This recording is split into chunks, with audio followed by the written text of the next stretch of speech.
Hello friends, आज गोटे नया वीडियो को आपको स्वागत करुचे।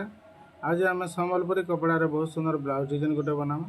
वीडियो को लास्ट तक देखो। वीडियो भल लगे लाइक करेंगे। आज चैनल को सब्सक्राइब ना करवा ताले चैनल को सब्सक्राइब करदेवे। आगुरी जब सब्सक्राइब कर सारी आपको अनेक अनेक धन्यवाद। तो वीडियो को स्टार्ट करमा। वीडियो को लास्ट तक देखो। तो चलो वीडियो स्टार्ट।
पाइथवा जदि डिजाइन भल है लाइक करेंगे आज जब चैनल को सब्सक्राइब नहीं करवा ताले चैनल को सब्सक्राइब करदेवे आगु जब सब्सक्राइब कर सारी आपण अनेक अनेक धन्यवाद।